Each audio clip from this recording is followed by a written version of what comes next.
Hopefully I'm in the right room and you all are in the right room. And if we're not, the other speaker will come and kick me out soon, and that'll be a fun adventure. But this is improving PySpark performance, or Spark beyond the JVM, as I like to think about it, since we now have the Spark R and Sparkly R people hanging out in very similar interfaces and performance considerations. But my examples are going to be in Python because I don't know R. That shit's hard. So I'm Holden. My preferred pronouns are she or her. It's tattooed on my wrist, so if you ever forget. I'm a principal software engineer at IBM's Spark Technology Center in San Francisco. I would do a recruiting pitch now if I was in the Bay Area, but if any of you do want to come work on Spark, please find me. And I've been working on sort of related problems for a while at a bunch of different companies. And I'm a co-author of the Learning Spark book. I gave away my last Learning Spark sticker, but you can go and buy that book and several other books. You can follow me on Twitter for pictures of cats, pictures of my good friend Boo, and one of my new stuffy friends, and occasionally stuff about programming, but mostly not. And I've got a SlideShare with the slides from this talk and most of my other talks. So I'm going to start with sort of what my assumptions are about y'all as an audience, and hopefully I'm not too far off base, but if I am, I can go and grab another presentation and we can change it up. We're going to start with a quick background over how PySpark works, just because it's kind of important to understand the internals just a little bit so we can get some cool performance. And then we'll start talking about how to reuse distributed data in Spark. We'll talk about a bunch of considerations for working with key value data. And then we're going to do a sort of detour into the happy land of Spark SQL and DataFrames. And yeah, we'll also look at some tricks that you can use to intermix JVM code with your Python code for the few times that you give up and are converted to the dark side. We have cookies. They're pretty delicious. Or we can just think of this as this talk is going to help your Spark programs go from this kind of pissed off cat that's going to claw your eyes out to this really happy unicorn that totally isn't going to run out of memory. So I'm hoping you're all nice people. It's a PyData conference. I haven't run into mean people at a PyData conference yet. If you are, please leave. If you object to pictures of cats, I'm sorry. You're going to have to ignore the top right-hand corner of most of my slides. I'm hoping y'all might know some Apache Spark, but I'm assuming that might not be true for everyone. Could I see a show of hands for people who have never used Spark before? Okay, cool. That's pretty legit. And the rest of you have some Spark experience or just don't want to raise your hands. Either way, it's okay. I get it. It's fine. So we're going to do some like really basic intro-y stuff to Spark, but then we're going to focus more on performance. And for the people who haven't ever used Spark before, the performance focus might be a little bit like, what are we talking about? But you can follow it up later if you're like excited about this, and the parts will hopefully finally click. But I mean, that's the theory. I don't know. Whatever. So what is Spark? Spark is a general purpose distributed computing system. It has some limitations, but we can do sort of arbitrary computations on top of it. It has two sort of core abstractions for distributed data and distributed operations. There's resilient distributed data sets, or RDDs, and then there's also DataFrames or datasets. And I'll use those two words interchangeably, because on the Scala side, the types are now equal for the most part, but in the Python side, they're not for reasons that really don't matter. But we can think of it as having this sort of distributed collection mechanism for us, which automatically distributes both the data and the work across our cluster. A lot of people find Spark because they're coming from a MapReduce background, and they're like, why is my MapReduce job so slow? This is terrible. And then they're like, oh, hey, cool, there's this thing called Spark, and it says it's 100 times faster. And then they try it, and they're like, well, 100, maybe not quite, but like 50 is pretty good. And then, we've sucked you into our web. Sorry, I'm very serious. Business. Yeah.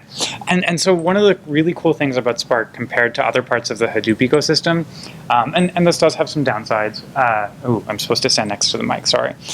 So there's this sort of core Apache Spark layer, but on top of it, there's all of these other components, and these components all ship together. So if you want to use a SQL engine to do some data cleaning and then do some machine learning on top of it, you don't have to go and get two separate projects and get them both deployed into production. You can just do that all inside of Spark.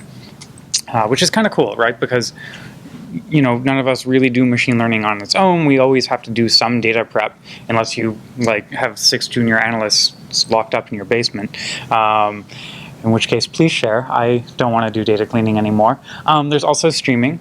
So if you have streaming data coming in, you can also process that in Spark. And what's really cool is that you can use sort of the same tools that you use for batch processing in Spark to do the streaming processing in Spark. So you can actually just take some of your code and switch it into a streaming mode, and you don't have to rewrite a whole bunch of stuff. It's kind of cool. Or vice versa, if you've got a stream processing thing, and then occasionally it turns out that you want to do a backfill, you can take your stream processing code and just switch it to run on top of RDDs, and you can do your backfill there. So that's pretty cool. There's graph tools. They don't really work very well, so don't use them. There's an external community package for graph tools. It doesn't ship together, but you can use it as part of the integrated environment. You just have to tell Spark that you want to use it together, and you can just do that with a whole bunch of things. So the first thing that we're going to sort of have to wrap our head around is this thing called the Spark context. And we can think of it as our window to the giant world of Spark and distributed computing. So it can be used to create distributed collections. So load the data from HDFS or from a local file system or from a local collection and turn it into a distributed collection that we can do sort of arbitrary work on. We can also use it to create sort of weird things called counters and accumulators. We're not going to touch on them too much because they don't work very well. But the nice thing is, if you're using Spark and you just go and download it, there's a built-in shell environment, and the shell environment will automatically create a Spark context for you. So you don't have to figure out all that much about it. You just know that you use the Spark context. And your Spark context can be pointed at a local cluster for testing, and this just runs like a fake cluster on your laptop, which honestly is how I do a lot of my development and prototyping. Is just does this work on my laptop, because I travel way too much and I'm not on corporate Wi-Fi very often. But then you can just take your same job and you can just repoint it at your cluster, and you can run your notebook against the cluster and everything's going to be awesome and happy. Cool. And so RDDs are the thing that we get when we ask the Spark context to load some data for us. And RDDs are distributed collections, and they're done a bit differently than other distributed collections have traditionally been done in the past. So with MapReduce, the method of achieving resiliency for failure in our cluster was to write the data out to a whole bunch of different machines. And in Spark, the idea is if something goes wrong, that's okay. I'll just recompute that little missing piece of data. And what's really cool is we don't have to tell it how to recompute this missing piece of data, because it uses lazy evaluation. As we construct an RDD, it's actually constructing this little secret hidden graph behind the magical curtain where the person lives. And this magical graph tells Spark how to recompute the data if anything's missing. And so if something goes wrong, it just goes back to its graph and says, okay, I'm missing part C. How do I compute part C? And it does that for us. And this is one of the things that leads to Spark to be faster than MapReduce or systems like it, because writing out to 3 disks over a network is kind of slow compared to just keeping a pointer around in case something goes wrong. And yeah, it's awesome. The lazy evaluation will probably trip you up at some point in the future. So one of the downsides of this sort of model is that I can do a whole bunch of computation, or it can look like I've done a whole bunch of computation, but until I actually ask Spark to save the result somewhere, it's not actually going to do that computation. And I could have actually tried to load a file which doesn't exist, and I won't get an error message until I try and save my result set out to main memory, right? And so that can be confusing, because you're my error messages aren't related to anything that's going on near here. And this can be frustrating, but I think it's worth it because it makes our code super fast compared to MapReduce. So that's cool. For the people that were already using PySpark or just afraid of putting up their hands, there's some interesting changes in Spark 2.0. The bridge between the Python and the JVM layer is getting faster. Yay! Not a lot faster, but faster. If you've been using this thing called the SQL context or Hive context, you're going to want to switch that to the Spark session. The API is pretty similar, but you have to construct it differently. And this is just unifying this because it didn't really make sense to have these two separate contexts that were both pretty much doing the same thing. DataFrames have gotten a lot faster, which is really awesome. Ooh. And part of that is we have better filter pushdowns in Spark SQL. And this is really cool. So if we're loading some data and then we select a few columns out of it and then we go and do some operations on it and maybe we filter it down to a subset, Spark will look and see if our data source might be able to perform some of that filtering for us in advance, right? So if we're reading from partition Parquet data, it'll be like, oh, awesome. I just only need to read this small subset of my data. And the fastest data to process is data that I never load, right? So that's pretty cool. And it's really convenient. We could have always done filter pushdown ourselves, right? But then we have to think about it, and that's not something I remember to do. I'm pretty lazy. So I think this is cool. DataFrames, we can now have streaming DataFrames, and you can think of it as like a streaming SQL table. It doesn't really work yet. Please don't use it. But the API is there, and you can sort of play with it, but don't use it in production. You'll have a bad time. And yeah, cool. Oh yeah, and I work for IBM, so I'm going to show you this really nice graph where it strongly implies IBM is awesome. And I think we're awesome, but obviously I'm pretty biased because I like getting paid. But IBM's been one of the top contributors to PySpark for Spark 2.0, and I think this is really cool, given where we were coming from about a year ago of not having a lot of sort of depth in the Python Spark community. So that's awesome. If you have like a bunch of money and decide who to buy support contracts from, come talk to an IBM salesperson. I don't know who they are, but I'm sure they're wonderful people, and they'll be very happy to see you. Okay, so back to more serious business. We're going to look at sort of how PySpark works, because it's kind of weird, like this playground. So Spark itself is written in Scala and therefore has to run on the JVM. And to make PySpark work, we use a mixture of Py4j, which is this really interesting mechanism of calling Java from Python and calling Python from Java using sockets. And that works, surprisingly. That's pretty cool. We also use a lot of pickling and magic. And it turns out that both pickling and magic can be kind of slow. And this can be the cause of a lot of performance problems in Spark, specifically PySpark. So a lot of work that we do is going to be to try and avoid sort of some of these pickling cases.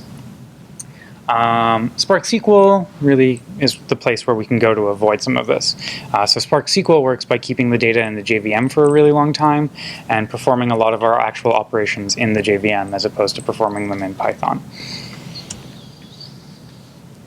So, damn it, I keep wanting to walk away from this mic. Sorry, bad habits.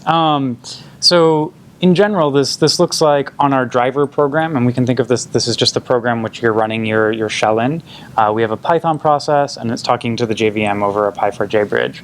And on our workers, we have the Java process talking to some Python workers over a pipe.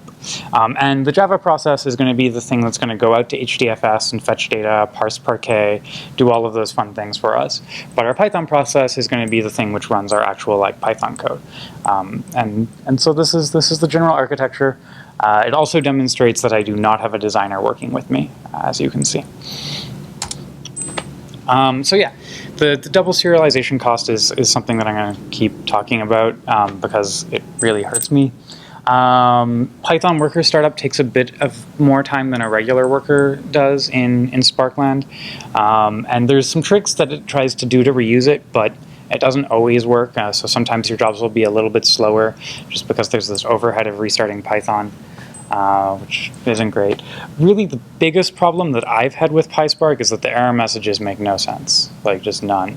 Has anyone like used PySpark and gotten error messages from it? Cool. Keep your hands up if those error messages made sense. That's actually the reason I found Jupyter's hide error messages plugin. Oh, God. Okay, so for the recording, the person said that's why they found the Jupyter hide error messages plugin. And that just makes me really sad as a PySpark developer, but I totally respect it. 100%. It's on us. So the error messages make no sense, and debugging is going to be painful. It's not just you. The software is hard. I'm sorry. Kitty! Okay, cool. So this wouldn't be a big data talk, especially not a like intro, intermediate big data talk if I didn't have word count in it. They would take away my big data license, and I really like working with big data, so we have to look at word count. I'm sorry. But yeah, so let's look at sort of what's going on in this word count. Our first line assumes that we have some data loaded into an RDD of some type. So this could have been loaded from a text file, could have been loaded from Parquet, I don't really care. And we're going to go ahead and we're going to flat map it. So we're going to take it and we're going to tokenize it using spaces, which definitely works for all languages, 100% of the time. NLTK people are crazy. Then we're going to go ahead and we're going to construct this word count pair. And we're just going to use 1 for each of the words at the start. And then we just go, okay, Spark, can you like take all of the words that are the same and put them together into like one big record?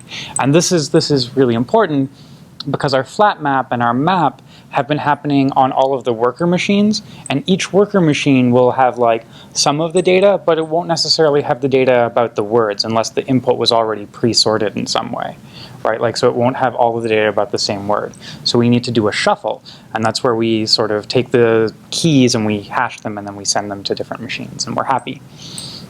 And then I go, okay, cool, I'm going to save this out to a file, and Spark goes, okay, I'll save this out to a file for you, I'm a happy person.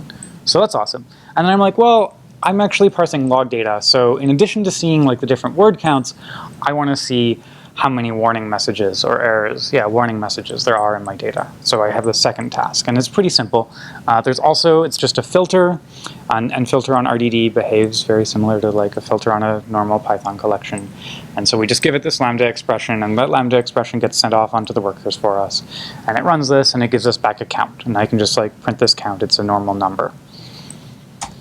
But there's a problem here. The RDD reuse isn't magic. So we did 2 separate pieces of work on the same input data.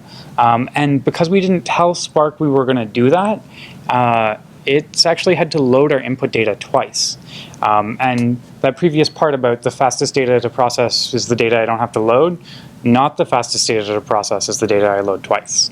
That's very sad data. So we need to tell Spark when we're using data multiple times. And this is kind of confusing because you don't have to do that when you're writing your code locally, right? Like you can iterate over the same thing like 6 times, save it out 5 times, and you're fine. You don't have to tell Python anything. It's good.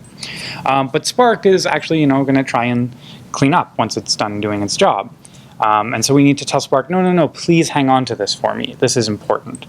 And it's okay, because we can just be like, hey, hang on to this in memory. Or if our thing is like really, really big, we can ask Spark to hang on to it in memory. And if it starts to run out of space, to just like store it into the disk for us, and it'll be fine. There's also checkpointing. I'm not going to talk about it. If you are running a production cluster, actually, is anyone running on a shared cluster environment where their jobs frequently get preempted? Okay, you and I will chat afterwards. We'll skip it for everyone else. It's great. There's some hacks we can do. But yeah, so we need to tell Spark we want to use this data multiple times. We just do that by calling cache or persist on the RDD, and Spark keeps it around for us. It uses an LRU cache, and if we ask Spark to cache a whole bunch of stuff, it's okay. It'll just evict the earlier things for us. We don't have to worry about like caching too much stuff and making Spark fail. It just works. The other problem that we might have with our data is if we have key skew, right? So in our word count example, probably not going to have key skew because there's a whole bunch of different words, but we might, right? Like we might have a lot of the instance of the keyword warning if I was processing the log files for my own software, because there's a lot of warnings. That stuff's not well written. Or if we have like sales data by zip code, right? We're almost certainly going to have a whole bunch of records that all have the same key, right? And this can be problematic for Spark. Let's look at how this can be problematic for Spark. Okay, let's look how this can be problematic when we use groupByKey with Spark. So groupByKey is really evil. And I say this because groupByKey sounds safe. Does groupByKey sound safe to everyone? Okay, most people seem to think yeah. But it's not. That makes it evil, like this cat. It groups all of the records with the same key together into another record. And this is actually kind of sad, because one of the really nice things about Spark is this lazy evaluation.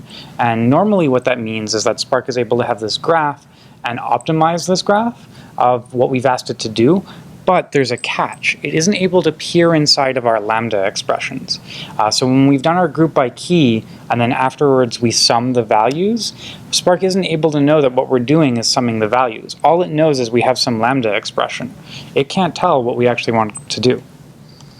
And yeah, so even if we immediately sum or perform some type of reduction on it, we could create a record that's too big to fit on a single one of our executors. Yeah, then our job fails, and I'm sad. And you get an error message which doesn't make any sense because Spark. Unless we're in SQL, and then everything just works. So if you're using DataFrames, don't worry. But we can look at how this explodes, just like this kind of pissed off cat. So here we've got handlebar mustache data from the San Francisco region, as well as New York and some other places. And we can see that the mission district, which is 94110, has too many handlebar mustaches to be stored on a single machine. And so when we do our group by key, our record is really, really big. And the other machines also don't have a lot of data on them, right? They each only have one piece of data. And so this is clearly not a good use of our cluster resources. I won't be able to figure out where to start my artisanal donut, coffee, who knows, fish shop, right? Like, I won't know how to sell mustache wax in San Francisco. And that's sad, right? Because I really want to retire soon. This software thing is too much work. But it's okay. We can do our computation and we can be safe. Instead of using group by key, we can use one of the other primitives that Spark gives us, and we can figure out where to start our handlebar mustache wax store. So we load our data in, same as before. We tokenize it, same as before. But the thing here is we do reduce by key instead of group by key. And what that does is it tells Spark, hey, what's up? I want you to take all of the things with the same key, and I want you to take this lambda expression, and I want you to apply it to their values together. I just want you to reduce them all up kind of like a tree, right? And we're just going to sum these all together, and I'm going to find out like the word count or the number of handlebar mustaches in each zip code, and that's going to be really useful. And then we save it as a file, and that's the thing which actually forces Spark to do this work, right? In Spark parlance, the things in this somewhat gaudy pinkish purple are called transformations, and the thing in red is an action.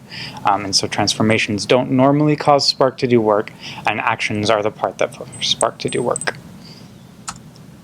And we can see, I can see, and I will read to you, that the shuffled read for doing a group by key, the shuffled read for doing, buttons, yeah. Okay, the shuffled read for doing a group by key is 48 kilobytes, definitely genuine big data. I did this test on my laptop. But the same thing happens if we do reduce by key, except our shuffled read is only 11 kilobytes. And so we can see that we've actually, the amount of data we're having to read is much smaller when we've switched from group by key to reduce by key. And sort of why is that? We get a free map side reduction. And this is really awesome for people coming from Hadoop.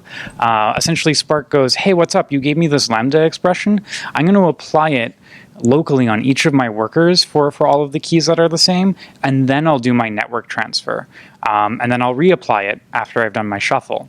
And this means our shuffle is much smaller, and this is really important because shuffles are kind of slow, relatively speaking, right? So if we can reduce the data locally on each computer first, and then transfer it, we get better performance. Yeah, right. And so reduce by key doesn't work for like all kinds of expressions. Sometimes you want to do weird things with types. And then aggregate by key is your friend, but we're not going to look at that too much. But we can make Spark fail in other ways too. Yay! We can make Spark fail if we just ask it to sort our handlebar mustache data. And that's going to be sad because like I want to start sending these people selected targeted advertisements based on their zip code. And so I need to sort my list, right? And so this is what it looks like when we do our shuffle explosion. And we can see here red means bad, and we don't get to send our handlebar mustache ads. So what can we do to sort of deal with this problem? Right. So what we do is we introduce some sort of little extra bit of data that we don't actually care about to the end of our key to allow Spark to sort of separate our handlebar mustache data onto multiple machines. And this is kind of a hack. Ooh, sorry. But this hack exists because what we want to do is allow Spark's range partitioner to construct distinct ranges for each computer. It can't have overlapping ranges for computers, so we have to introduce something so it can split between these machines. And we'll just probably right afterwards, we can just do a map right afterwards to throw away the part of the key we don't care about right after we've done our shuffle, and everything will be okay. And we'll have our sorted handlebar mustache data, and it'll work really well. Once again, like if you do this in production with PySpark, you get an error message that makes no sense, so it's great. But you can look at the web UI and you can see like all of my data is going to one partition.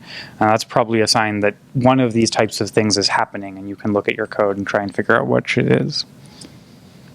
And there's a wee bit of magic hidden in the shuffle, and we're going to skip it. But up next, our savior from serialization, DataFrames. Everyone loves DataFrames, right? Oh, okay. Yeah, okay. Yay! Who likes DataFrames? So DataFrames in Spark are especially important because they let us keep data in the JVM, right? Not only do they give us this nice structure that we can conceptually think about, but our data doesn't have to be copied to Python nearly as often. It's pretty awesome. But there's like kind of a catch. If you're coming from pandas or our data frames, your expectations are probably, I can't reach that high. You've probably got pretty good expectations for what data frames should be able to do. And Spark data frames, you're gonna start going down, and yeah. Okay, cool. So we're about here. So Spark data frames totally work, right? And that's important. But it's really important that you don't just like try and take your pandas code and be like, why isn't this working in Spark? I want magic. Why isn't my magic happening? And that's because Spark data frames implement the subset of things that make sense in a distributed context efficiently. And so there's a lot of things, well, not all of it. It's true. Ooh, classy. Anyways, yeah. And so there's a lot of things which you can do in pandas which are really difficult to do in a distributed context. And for that, Spark is just like, nah, that's cool. You do that. That's on you. And so for a lot of things which you might be used to doing in pandas, you just like won't find what you're looking for, and you'll have to do some work on your own. And it's kind of sad, but it's okay. Oh, right. And the other really important thing is to get the most out of data frames. Instead of writing our really happy Lambda expressions, for the most part, we want to try and write sort of Spark data frame expressions. And so instead of saying lambda x.happy equals true, oh, I didn't camel. Oh, well, whatever. We're going to do a filter, and we're going to say the df.column equals true. And so we're not giving it an arbitrary lambda expression. We're giving it this thing in this sort of domain-specific language for working with data frames. And then Spark is able to peek inside the first one and know what we're asking it to do. And it can actually push this operation down to the data store if the data store supports it, and just only load the happy pandas. And we don't have to care about the sad pandas ever. It's great. So why are data frames good for performance? They keep the stuff in the JVM. They have a more efficient in-memory representation than pickled bytes. Yeah. It's not that hard to have a more efficient representation than just like pickled strings, but they actually have a really good one, and it's columnar, so if we only need to work on certain parts of it, we get some really nice performance characteristics. And yeah, it's even able to perform some operations directly on the serialized data. And this is kind of cool, so if you're doing a sort, it doesn't have to deserialize and reserialize it, provided that you have like one of the supported key types. It just automatically does the sort on the serialized data because the comparator is implemented properly. How much faster can it be? So red is bad. Red is group by key. We're never going to do group by key. Okay. And blue is good. Blue is reduced by key. But even our good RDD code can be vastly outperformed by our DataFrame code. And so we can see here that the orange line is always much lower than the blue line. And this is the number of iterations run. And so you can see if you're doing a bunch of operations that are all the same, the JVM JIT kicks in and we get really awesome stuff happening. But even if we're just doing one operation, like across a giant set of data, the data frame operation still outperforms the native RDD operation. So if you're new to Spark and you're like trying to figure out if you want to write your code against RDDs or DataFrames, start with DataFrames. And then if you encounter a roadblock, you can switch to RDDs and then go back to DataFrames when you want, right? Now, admittedly, the syntax for loading some data in DataFrames isn't as nice as just calling sc.textfile. But here we just ask it to load some CSV data for us. It's really simple. Quasi-relatedly, anyone work with JSON data? Okay, keep your hands up if you know the schema for your JSON data. Okay, so for those of you that lowered your hands, you should really check out Spark SQL. It will do schema inference on your JSON data for you, and that is worth its weight in gold. There are so many times someone has handed me some JSON data, and I'm like, so what's the schema? And they're like, no, it's JSON. I'm just like, oh God, it's going to be a long week. But then Spark SQL is actually able to like sample our JSON records, figure out what the variance is between them, and then like resample it and like actually tell us like, hey, here's the schema, probably with some confidence. Or we can be like, yo, Spark, I really need to know the schema for sure. Go and read all of the records, and it will, and it'll figure out what the schema of your JSON data is. Sometimes I even use this on small data just because that part is so very convenient. And so yeah, there's a whole bunch of formats that you can work with. Most of the Hadoop formats, but also other random things like Redshift and Mongo and Cassandra and Couchbase. And there's a whole bunch of community packages that provide additional formats that aren't available directly inside of Spark. And here we have a different type of cat. This is what happened when I searched for cat loading. And it was too good to not keep. So we can have our data. What can we do with it?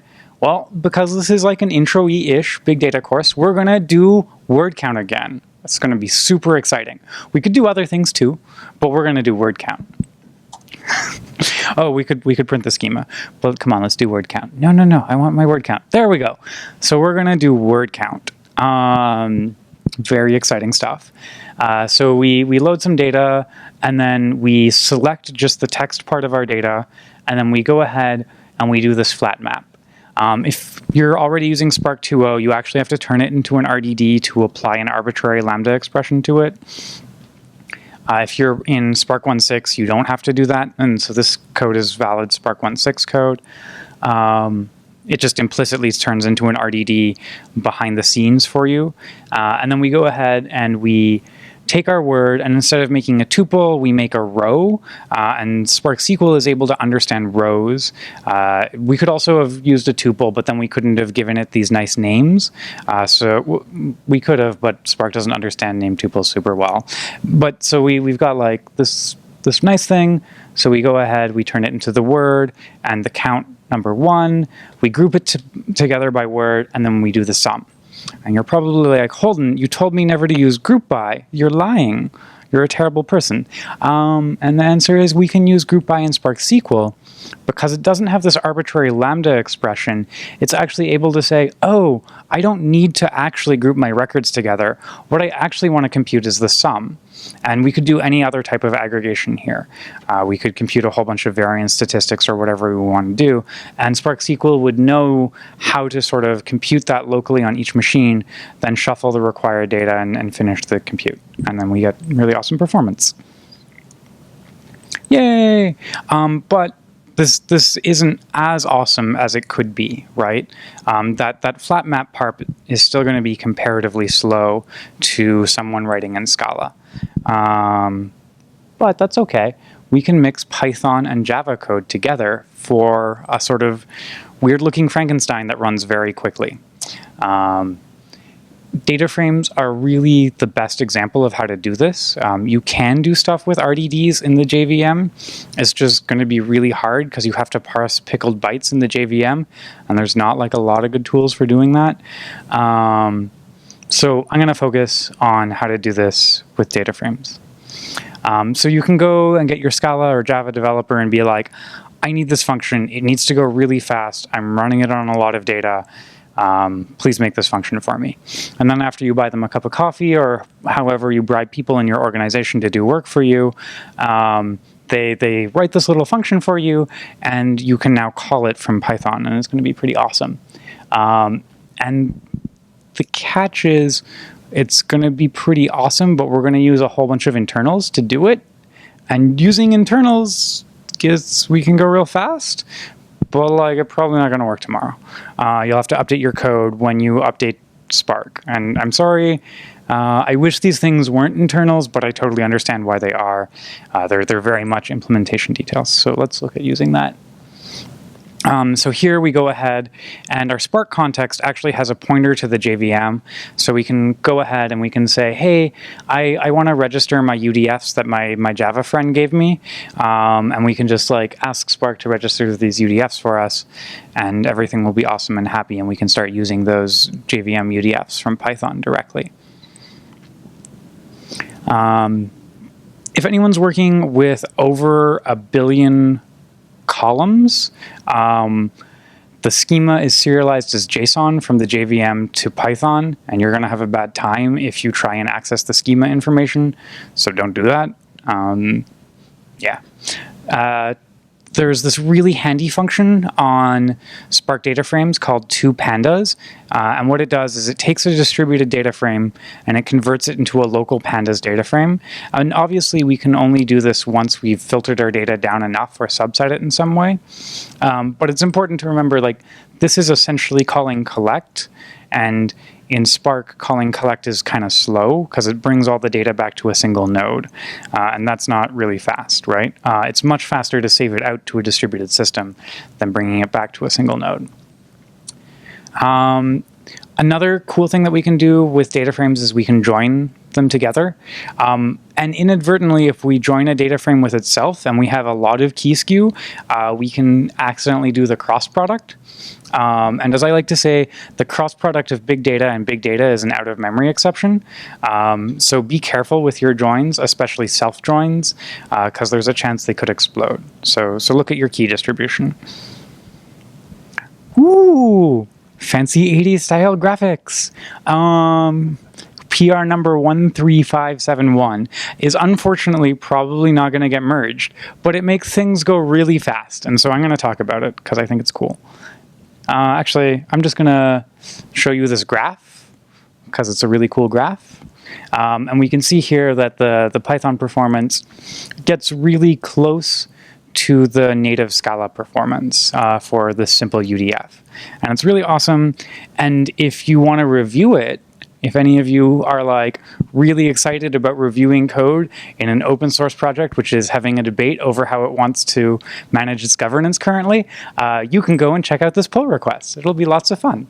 And you can give me feedback. Like, seriously, I really want to hear from people outside of the normal Spark developer community, what they think of this somewhat questionable idea, or what other things we should be trying instead. I'd love to hear from y'all.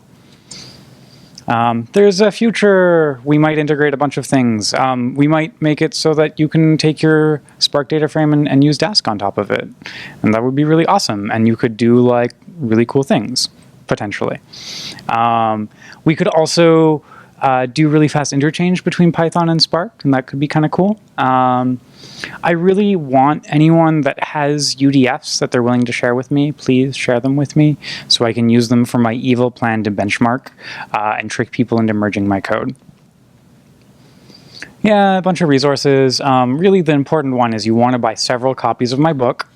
And you also probably don't want to buy that book, which I wrote too, but it's really out of date. Fast data processing with Spark is really out of date. Please don't buy it. It's like Spark 0.7. We're on Spark 2.0. But please buy my new book, especially if you have a corporate expense account. It is the gift of the season. I recommend 6 per person in your organization. More seriously, it's only half done, but you can give me your money today, so please do. Spark videos. If this is your first introduction to Spark and you're like, wow, that lady up there is talking really fast and I don't know what's going on, Paco has an amazing introduction to Spark video. It's on YouTube. It's free. I highly recommend it. If you have a corporate expense account, he has like a really professional one done with O'Reilly, so you can give Paco money, and Paco's a really good person, so please use your corporate expense account for good. And there's some other Spark videos too. So that's pretty much it. I think I'm out of time, I suspect, but I'll be I mean, I can take questions until the other person shows up to kick me out. You have a question? Yay! For the DataFrame API. Huzzah! You can access it from PySpark. The code you showed was Python code, right? Yeah. Because I've used it from Scala, but I thought you could. Okay. No. So the initial DataFrame API wasn't available from Python, but it's since become available in Python, and you can do really awesome things with it. And I think there are people here for the next talk hanging outside, so I should probably go. But if you have questions, I'll be hanging out in the hall to answer them. Thank you so much for coming.